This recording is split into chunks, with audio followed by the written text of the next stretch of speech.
날마다 하나님과 함께 하시는 여러분들에게 우리 주님의 은혜와 평강이 가득하시기를 간절히 축복합니다. 오늘 함께 보실 하나님의 말씀은 에스라서 10장 1절부터 4절 말씀입니다. 구약 성경 에스라서 10장 1절부터 4절 말씀. 에스라가 하나님의 성전 앞에 엎드려 울며 기도하여 죄를 자복할 때에 많은 백성이 크게 통곡하며 이스라엘 중에서 백성의 남녀와 어린아이의 큰 무리가 그 앞에 모인지라. 엘람 자손 중 여히엘 아들 스가냐가 에스라에게 이르되 우리가 우리 하나님께 범죄하여 이 땅 이방 여자를 맞이하여 아내로 삼았으나 이스라엘에게 아직도 소망이 있나니 곧 내 주의 교훈을 따르며 우리 하나님의 명령을 떨며 준행하는 자의 가르침을 따라 이 모든 아내와 그들의 소생을 다 내보내기로 우리 하나님과 언약을 세우고 율법대로 행할 것이라. 이는 당신이 주장할 일이니 일어나소서 우리가 도우리니 힘써 행하소서 하니라. 아멘. 오늘 함께 보시니 에스라서 10장은요, 이제 에스라서의 마지막 장이죠. 유대인들, 복귀했던 포로로 갔다가 2차에 귀환했던 이 유대인들의 불미 사람들이 불미스러운 그러한 죄악의 모습들이 일어났던 것입니다. 자, 그 모습들이 무엇이냐면 우리가 보았더니 그 가운데 이방 사람들과 통혼했던 그런 모습들이 구장에 나왔던 걸 우리는 볼 수 있습니다. 자, 이 사건에 대해서 에스라가 어떻게 대응하고 있고 이 과정들을 어떻게 풀어가고 있는지, 해결해 나가고 있는지 오늘 10장 가운데서 우리에게 가르쳐 주고 있습니다. 먼저 우리가 함께 읽었던 1장 말씀 보면요. 에스라가 그 각 족속들마다 이방 사람들과 심지어 제사장들과 레위 사람들도 이방인들과 통혼하면서 그 하나님을 섬기는 모습들이 아니라 그 이방 여인들과 결혼하면서 그들의 문화와 섞여 살아가는 그런 모습들이 그 가운데 있었던 거죠. 그 사실을 듣고는 에스라가 지금 반응하고 있습니다. 그 반응이 1절에 나오고 있죠. 뭐 하고 있습니까? 에스라가 하나님의 성전 앞에 엎드려 울며 기도하여 죄를 자복할 때에 라고 이야기하고 있습니다.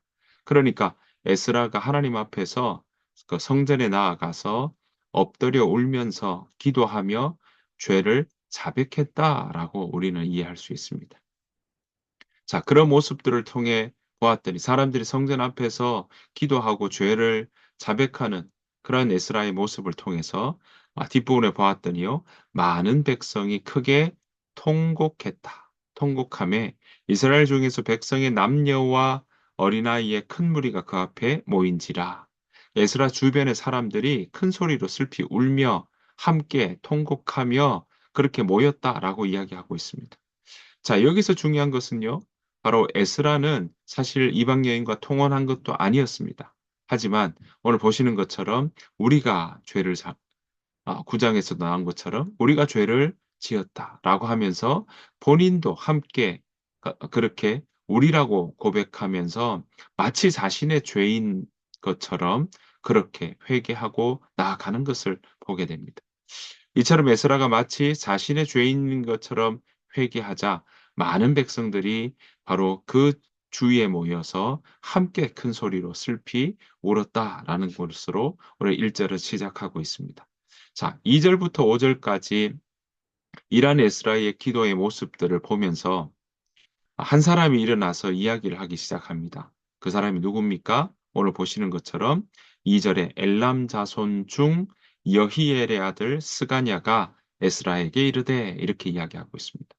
에스라의 이 모습, 기도하는 이 자백하고 또 그렇게 통곡하며 하는 그 모습을 통해 이 스가냐가 거기에 일어서게 되는 거죠.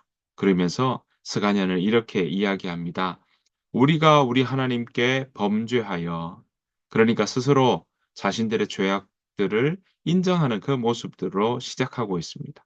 그러면서 뭘 하고 있습니까? 그 범죄에 대한 이야기를 하고 있습니다.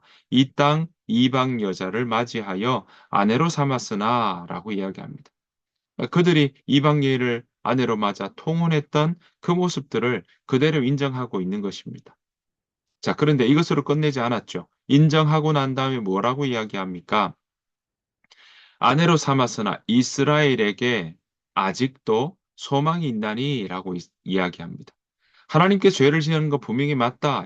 본인의 그러한 잘못들을 인정하는 그 모습들을 보여주고 있으면서 그것으로 끝나는 것이 아니라 아직도 이스라엘에게 희망이 있습니다. 소망이 있습니다. 라고 이야기하고 있는 것입니다. 자, 그 소망의 내용들을 또 이야기를 하고 있는데요. 3절 봤더니 곧 내 주의 교훈을 따르며 우리 하나님의 명령을 떨며 준행하는 자의 가르침을 따라 이 모든 아내와 그들의 소생을 다 내보내기로 우리 하나님과 언약을 세우고 율법대로 행할 것이라 라고 이야기를 하고 있는 것입니다. 그러니까 이제 우리는 정말 소망이 있다. 그 말은 무엇이냐면 행동의 변화를 일으키겠다라고 이야기하는 것이죠.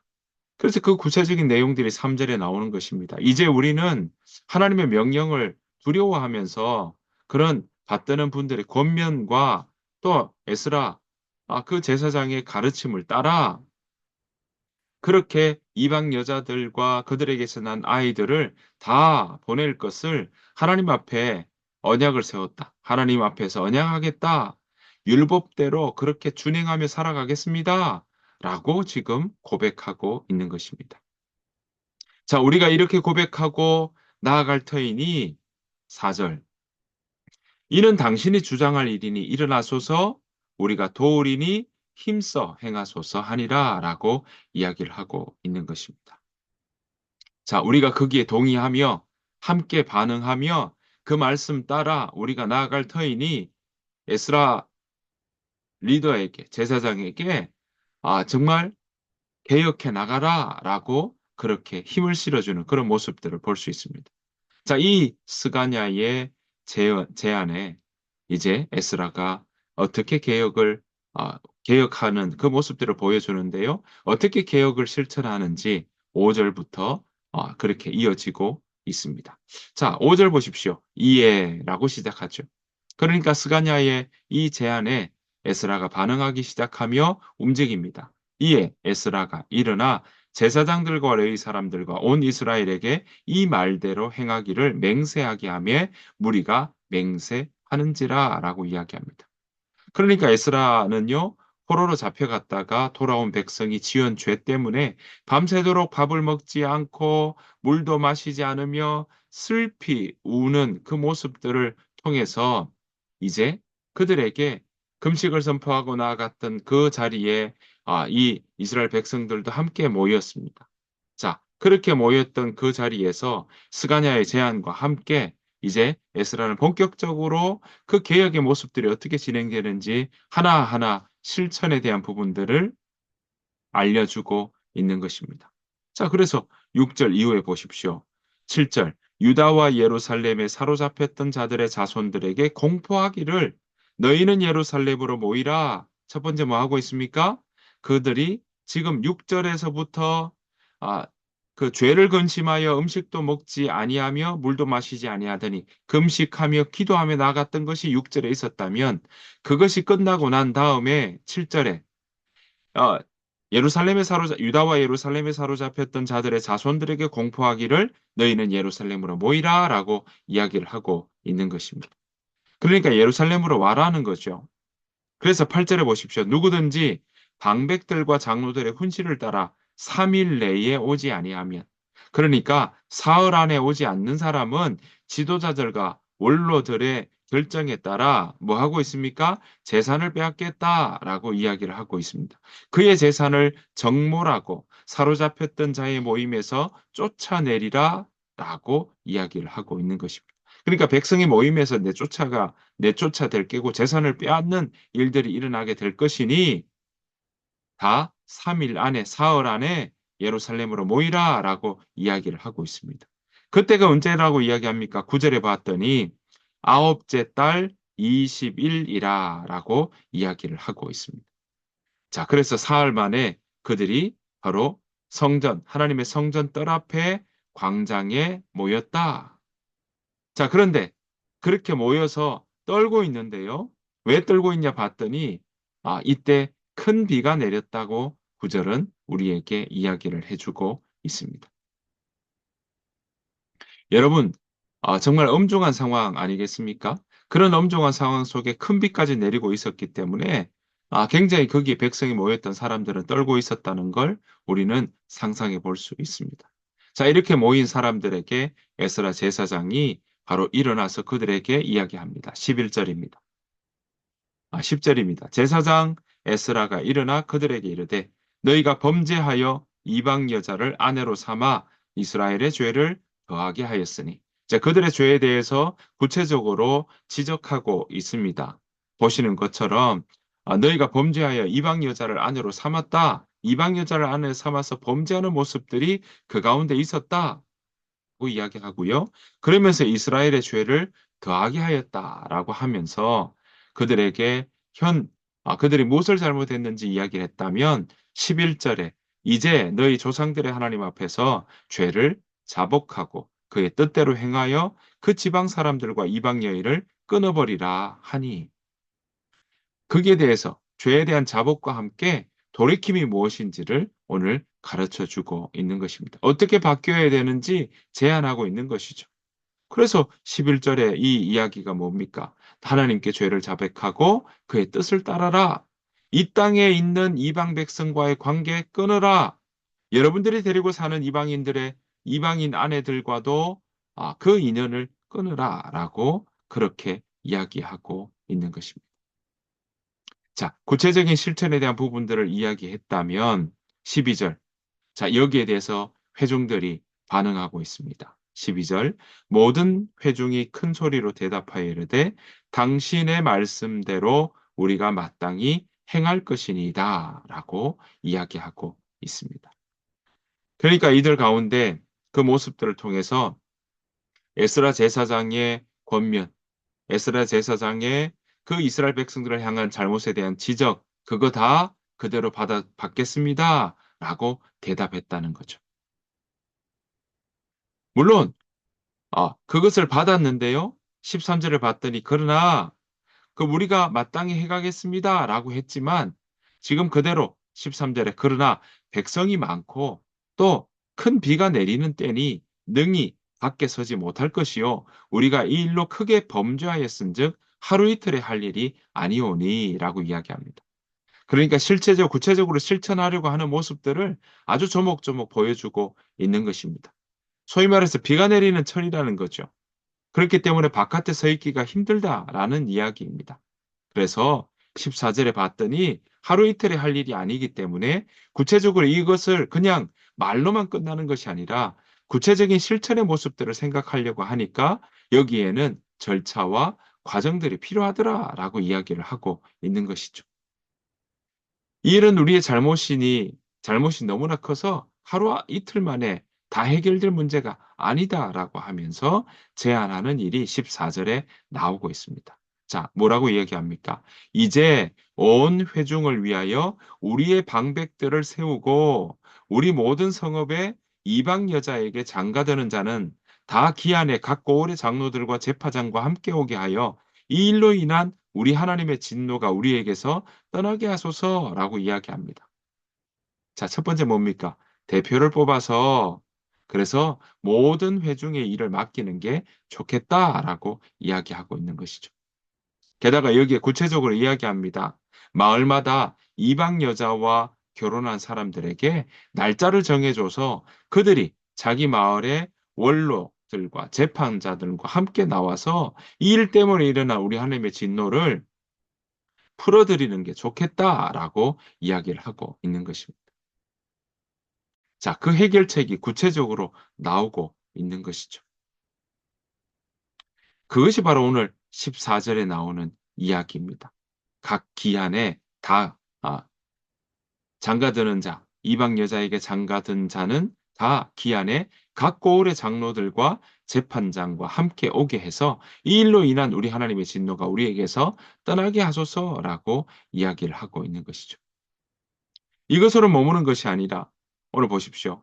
이 일들을 통해서 뭐 하고 있습니까? 구체적으로 이야기를 하고 있는데 특별히 아까 조금 전에 이야기했던 것처럼 16절에 사로잡혔던 자들의 자손이 그대로 한지라 제사장 에스라가 그 종족을 따라 각각 지명된 족장들 그리고 몇 사람을 선임해서 열째 달 초하루에 앉아 그 일을 조사했다라고 이야기를 하고 있고요. 여기에 지금 보시면 레위인과 제사장들도 그렇게 이방 사람들과 통혼하고 이것 때문에 하나님 앞에 범죄한 일들이 있었다라는 것을 우리는 볼 수 있는 것입니다. 여러분, 개혁을 왜 하고 있습니까? 그것은 바로 그들이 하나님 앞에 범죄했기 때문에 그렇습니다. 그런데 그 범죄의 대상, 범죄했던 사람들의 면면을 보았더니 어떻습니까? 일부 특정의 사람들만 해당된 것이 아니라 바로 포로에서 다시 돌아왔던 사람들 중에 많은 사람들이 여기에 연루되어 있었고 포함되어 있었고 죄를 짓는 그 자리에 있었다라는 것을 우리는 볼 수 있습니다. 여기에 더구나 레위인과 제사장들도 포함되어 있었다라는 것입니다. 여러분 그들이 말씀을 몰라서가 아닐 것입니다. 우리가 여기서 배울 수 있는 생각해 볼 수 있는 부분은 죄는 어떤 신분이나 직분을 막론하고 누구에게든지 그 죄가 찾아올 수 있고 그 죄를 붙잡고 그 마음 가운데 무엇보다 더 우선시 여기며 그 죄를 따라갈 수도 있다라는 사실을 우리는 기억하고 경계해야 할 것입니다.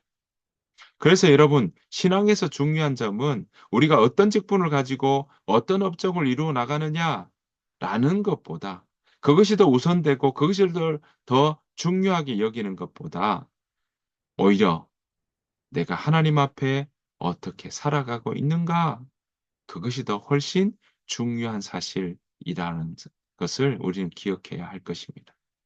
사랑하는 성도 여러분, 우리가 어떤 직분 가지고 어떤 업적을 함께 그렇게 이루었느냐?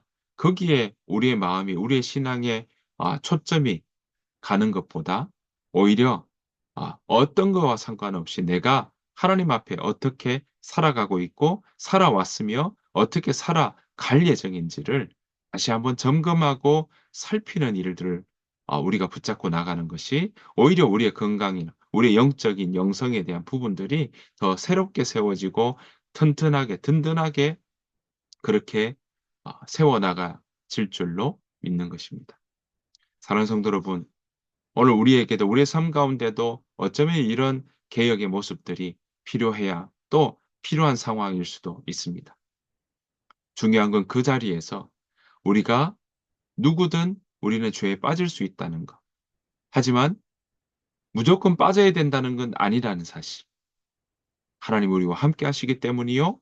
또한 우리가 하나님께서 우리를 도와주시기 때문에 우리를 인도하시기 때문에 하나님의 도우심과 섭리하심을 따라 살아가겠다고 이야기하며 내가 날마다 그것도 오늘 하루를 내가 어떻게 낼 것인가를 고민하며 나아가는 것이 우리가 오늘 여기 보시는 것처럼 하나님을 등지고 오히려 하나님을 쫓아간다고 하는 미명하에 오히려 자신의 감정과 자신의 욕심과 자신의 욕망에 대한 부분들로 더 그렇게 나아가는 모습들은 우리가 경계해야 될 것이라는 사실입니다.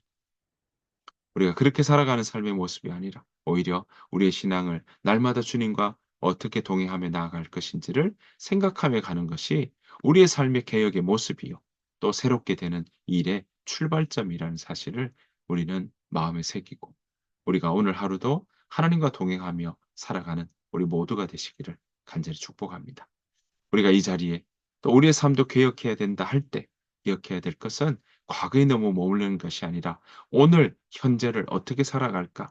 오늘 그 현재의 삶을 하나님 앞에서 어떻게 살아갈까를 고민한다면 우리의 삶은 늘 하나님과 함께 걸어가며 오늘 보시는 것처럼 하나님의 지혜와 하나님의 인도하심과 보호하심을 우리가 온전히 경험하며 나아갈 줄로 믿습니다. 저와 여러분들은 오늘 하루가 그렇게 하나님과 동행하며 걸어가는 우리 모두가 되시기를 간절히 축복합니다. 주님께서 가르쳐 주신 기도로 마치겠습니다. 하늘에 계신 우리 아버지여, 이름이 거룩히 여김을 받으시오며, 나라가 임하옵시오며, 뜻이 하늘에서 이루어진 것 같이 땅에서도 이루어지이다. 오늘 우리에게 일용할 양식을 주시옵고, 우리가 우리에게 죄 지은 자를 사해 준 것 같이 우리 죄를 사하여 주시옵고 우리를 심히 들게 하지 마시옵고 다만 악에서 구하시옵소서. 나라와 권세와 영광이 아버지께 영원히 있사옵나이다. 아멘. 여러분 오늘 주신 말씀 생각하시면서 하나님 내 삶에도 바꿔야 될 부분들이 있다면 하나님 그 일들 하나님 앞에 올려드리며 우리의 마음 가운데 돌이키고 또 우리의 마음을 새롭게 하는 일들 그거 주저하지 않도록 인도해 주십시오. 또한 우리가 하나님의 삶, 하나님 안에서 하나님의 인도함 받으며 새롭게 되어가는 어, 우리의 삶이 될 수 있도록 인도해 주십시오. 우리가 그 마음으로 함께 기도하며 나아가길 원합니다. 우리 가정을 위해서, 여러분들의 오늘 일상을 위해서, 또 우리 일터를 위해서, 함께하는 공동체 식구들을 위해서도, 또 이 나라를 위해서도 함께 기도해 주시기를 원합니다. 이 시간 함께 소리내어서 또 우리 잠잠하게 우리가 함께 주님 앞에 기도하며 나아가기를 원합니다. 다 같이 기도하겠습니다.